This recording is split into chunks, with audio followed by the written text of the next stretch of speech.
Karl Marx, son of an apostate Jew, descendant of a long and, by all available evidence, distinguished line of Dutch and German rabbis, is little known for his religiosity. His father, stirred by the prejudices of the time and compelled by the exigencies of his occupation, opted to shed the ancient faith in which he was reared, a faith of which his forebears were such pious promulgators and esteemed leaders. Heinrich Marx, born Herschel Levi, was Karl's philoprogenitive father. His father, Karl Marx's patrilineal Jewish grandfather, went by the name Marx Levi Mordechai, not in the least bit an unimposing patronym. Marx, a German first name, was a Teutonic rendering of Mars, the Greek god of war. Fitting, I think, for a man in whose name, between the sanguinary regimes of Lenin and Stalin, Mao, Chavez, Pol Pot, and Castro,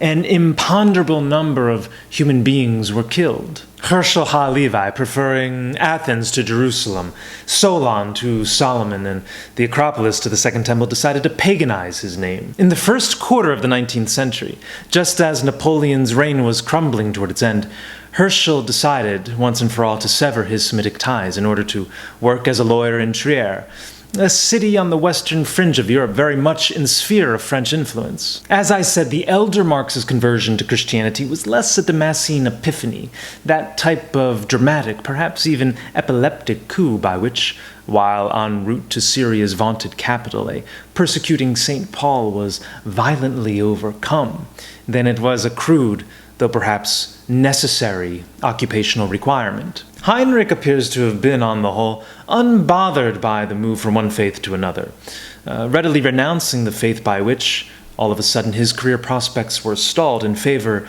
of that by which they'd enjoy a much smoother advancement. What's more, the move was neither uncongenial to nor greatly at odds with his openly irreligious bent, a general aversion to faith with which his precocious young son Karl would be wholly imbued. And so, with that, Karl Marx, one of Heinrich or Herschel's 8 children, was raised a nominal Christian, but really a burgeoning unbeliever. The Marxist family creed was, for lack of a better word, liberalism. Heinrich, a man of cosmopolitan outlook and expansive intellect, was steeped in the waters of the Enlightenment, that tidal pool of reason, science, progress, liberalism, and democracy with which the continent of Europe was now thoroughly awash. It's no surprise, then, that Karl Marx was only too eager to slough off yet another layer of the withered, aging, festering skin of religion, that smelly hide of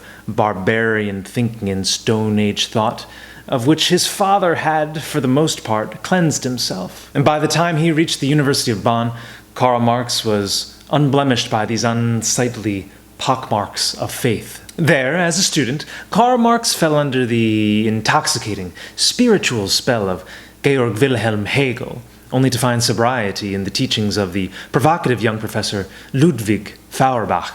Feuerbach, 14 years Marx's elder, was as incisive a critic of Christianity as was Ambrose, another son of Trier, a defender. He was an unflinching atheist and materialist, ideas with which young Marx would at first align and then finally permeate himself. Marx's most famous comment on religion comes from his 1844 work, Critique of Hegel's Philosophy of Right. In it, he classifies religion as something on the order of a controlled substance, a powerful opiate, not unlike heroin or morphine or fentanyl, by which, with but an upward glance to the heavens, the religious can be quickly numbed, deluded, and pacified. The passage, understood in its larger context, is actually far more sympathetic to religion than is normally thought, but it ends with the startling assertion: the abolition of religion, as the illusory happiness of the people,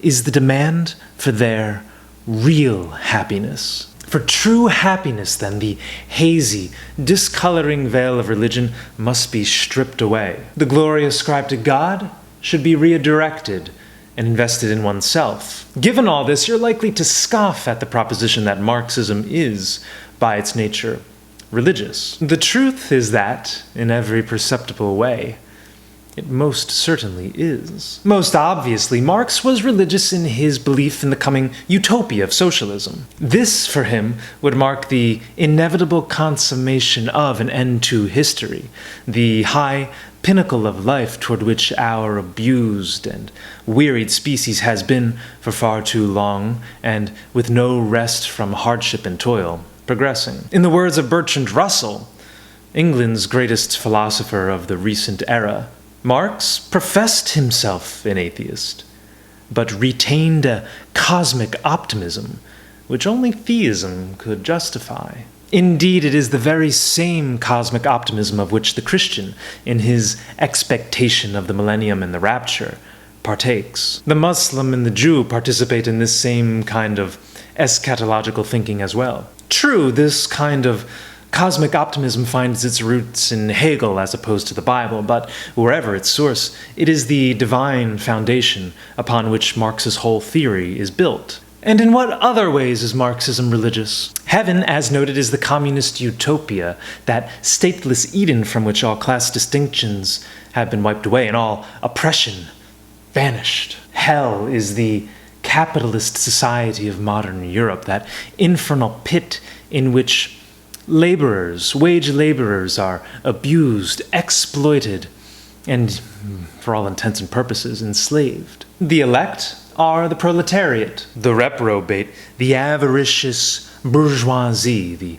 idle owners of capital, and the titans of filthy industry. Marx, fully bearded, is the holy Messiah, a Jewish reformer more inclined to tear down than to build. The Holy Spirit is dialectical materialism, that invisible force in the universe by which all events are lifted and history is moved. The Bible, of course, is the Communist Manifesto, that powerful little pamphlet in which the creed is laid out. As for the congregation, it's too large to comprehend. Hopefully this wasn't too abstruse. Marx can be a dense, difficult thinker with whom to grapple, but grapple with him we must. Importantly, I hope you now see that he isn't as advertised, as thoroughly irreligious a thinker as we've been led to believe. Marxism, by its nature, is indeed a religion. Thank you so much for watching this video. If you have any kindness in your heart and charity in your soul, please consider subscribing to this channel. It's my goal to double my subscriptions from 6 to 12. Comment below, send me an email, make a video in response, and please, let's open the dialogue. Let's talk more about Marx.